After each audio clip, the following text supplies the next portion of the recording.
Convertei-vos e crede no Evangelho, pois o reino de Deus está chegando. Aleluia, aleluia,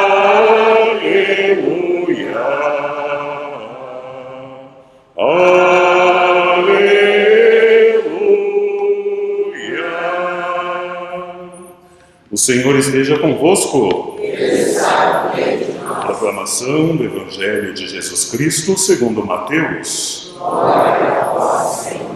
Naquele tempo, Jesus chamou os 12 discípulos e deu-lhes poder para expulsarem os espíritos maus e para curarem todo tipo de doença e enfermidade. Estes são os nomes dos 12 apóstolos. Primeiro, Simão, chamado Pedro, e André, seu irmão. Tiago, filho de Zebedeu, e seu irmão João. Filipe e Bartolomeu. Tomé e Mateus, o cobrador de impostos. Tiago, filho de Alfeu, e Tadeu. Simão, o zelota, e Judas Iscariotes, que foi o traidor de Jesus. Jesus enviou estes 12 com as seguintes recomendações: não deveis ir aonde moram os pagãos, nem entrar nas cidades dos samaritanos. Ide antes as ovelhas perdidas da casa de Israel. Em vosso caminho anunciai: o reino dos céus está próximo. Palavra da salvação. Glória a vós, Senhor. Caridade que nos sentamos instantes.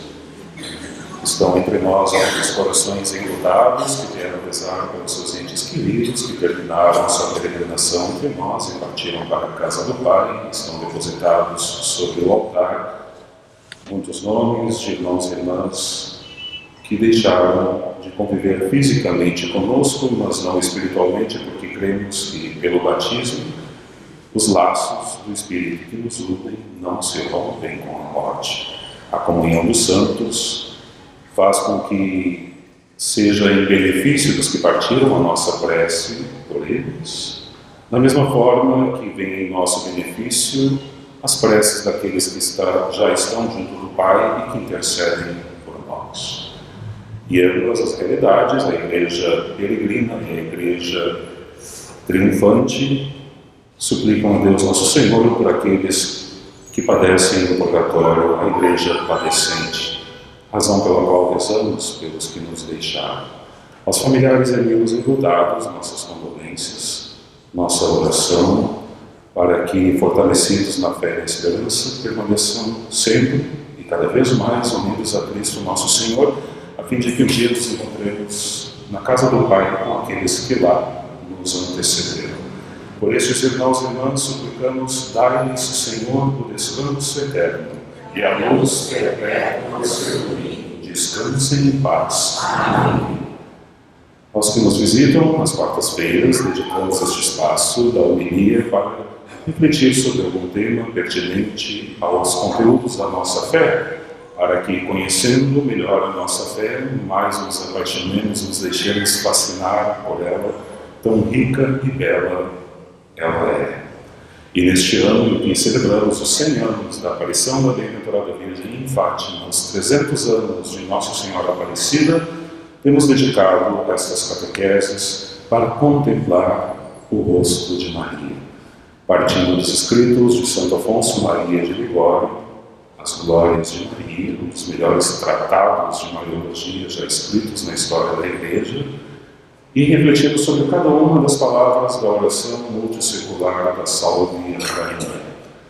Meditamos na quarta passada sobre por que Maria é nossa vida. Salve Rainha, Mãe de Misericórdia, vida, doçura e esperança nossa. Mas não esgotamos o assunto. Queremos hoje dedicar mais um instante, alguns instantes, para nos perguntarmos por que Maria é nossa vida. Santo Afonso Maria de Ligório diz que Maria é nossa vida porque sem ela, sem a sua intercessão em nosso favor, não alcançamos a graça da perseverança final. O que vem a ser a perseverança final? Os que preservarem, os que persistirem, os que forem fiéis até o fim, serão salvos, nos diz o Senhor. Pode acontecer que ao longo de toda a vida procuremos e nos esforcemos de verdade para estar muito unidos a Deus, e na reta final, desistamos. É como ter percorrido um longo percurso para chegar a um lugar muito desejado por nós, neste caso, o céu. E às vésperas de entrarmos na Terra Prometida, nos firmássemos no caminho. Teria sido então em vão toda a luta? Infelizmente, sobretudo nos últimos decênios, pouco nos damos conta de rezar por esta realidade da perseverança final. E a perseverança final não se dá só no final, ela se constrói a cada dia. Porque não sabemos quando ela vai.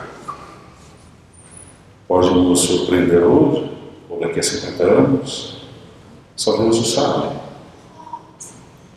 Portanto, é preciso que nos valha a Bem-aventurada Virgem para que, como diz São Bernardino, peça-se a perseverança todos os dias para que seja obtida a cada dia.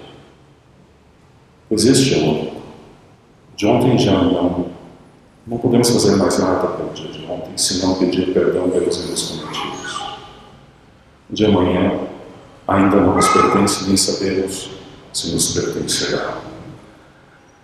Interessante as imagens que os santos atribuem à Bem-aventurada Virgem para reconhecê-la como nossa vida enquanto aquela que nos alcança a graça da perseverança final. Um dos santos da Igreja, sobretudo o próprio autor desta obra, Santo Afonso Maria de Ligório, chama Nossa Senhora de plátano. Temos plátanos aqui ao lado da igreja, sabemos a que árvore se refere. E citando o livro do Eclesiástico, eu me elevei como o plátano à borda da água nos caminhos. Diz este santo que, assim como o plátano, com as suas folhas, abranda o calor do sol e diminui o furor das tempestades, protegendo os cristãos sob o seu amparo, assim também a Bem-aventurada Virgem, na Bem-aventurada Virgem encontramos refúgio contra o ardor das paixões e contra a fúria das tentações. Bonita esta imagem. Colocarmos sobre o manto de Maria nosso plátano.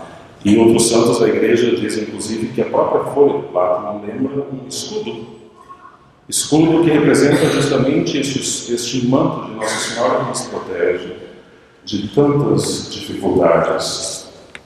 Um dos santos da igreja relata que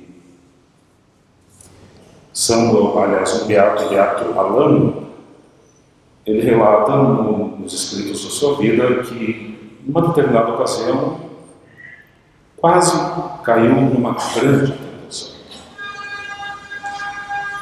Colocou a sua vida espiritual em perigo sério. Diz ele que naquela noite, a Bem-aventurada Virgem lhe apareceu e lhe deu um tabefe no rosto e disse para ele: se te houvesses recomendado a mim, não terias corrido tão grande risco. Porque naquele dia, diferentemente do que ele fazia sempre, ele não recomendou o seu dia à Bem-aventurada Virgem, não se colocou sob a sua proteção. Outras imagens que os santos usam para tratar de Maria, São Bernardo a compara ao sol. Diz assim: retira o sol E o que será do dia? Perca uma alma a devoção para com Maria, e que será, se não trevas? E segue São Bernardo. Sim, a alma ficará cheia daquelas trevas de que fala o Espírito Santo no Salmo 103. Puseste trevas, e foi feita a noite. Nela transitarão todos os animais selvagens. Conclui o santo: quando em uma alma já não resplandece a divina luz e anoitece, assim fica ela sendo covil de todos os pecados e demônios. E complementa Santo Anselmo: ai daqueles que desprezam a luz deste sol, isto é, a devoção a Maria. É como se na nossa vida tivéssemos a graça de ainda ter a mãe presente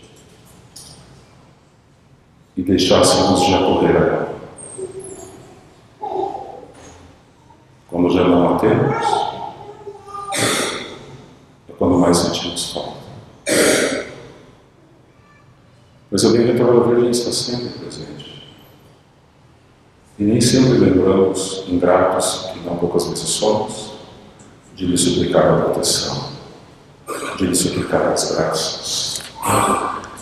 O Papa Inocêncio III diz de Maria: ela é lua de noite, aurora de manhã, e durante o dia, sol. É lua para quem está cego na noite do pecado, a fim de esclarecer e mostrar o miserável estado de condenação em que se acha. É a aurora, isto é, precursora do sol para quem já está iluminado, a fim de fazer sair do pecado e recuperar a graça divina. E para quem já está em graça, é finalmente sol, cuja luz livra de cair em algum precipício. Vale-me de São Bernardo para encerrar esta reflexão sobre a bem-aventurada Virgem como nossa vida, porque nos alcança a graça da perseverança final. Ó homem, quem quer que sejas, já sabes que nesta vida vais flutuando mais entre perigos e tempestades do que caminhando sobre a terra firme. Se não queres ser submergido, não apartes os olhos dos resplendores desta estrela. Olha para a estrela, chama por Maria. Nos perigos de pecar, nas moléstias, nas tentações, nas dúvidas do que queres resolver, considera que Maria pode te ajudar. Chama logo por ela para que te socorra. O seu poderoso nome nunca se aparte do teu coração pela confiança, nem de tua boca para o entoares. Seguindo a Maria, não errarás o caminho da salvação. Quando te encomendares a ela, não desconfies. Sustentando-te ela, não cairás. Protegendo-te ela, não temas perder-te. Sendo tua guia, sem fadiga te salvarás. Em suma, conclui São Bernardo, pretendendo Maria defender-te, certamente chegarás ao reino dos bem-aventurados. Que se dê isto com todos nós, a fim de que, sob a proteção desta tão poderosa e benevolente, misericordiosa vida nossa, Maria, ao concluirmos aqui a nossa peregrinação, por ela protegidos, perseverando até o fim, nos encontremos no céu com aqueles que lá nos precederam e pelos quais oferecemos a Santa Missa de hoje. Amém.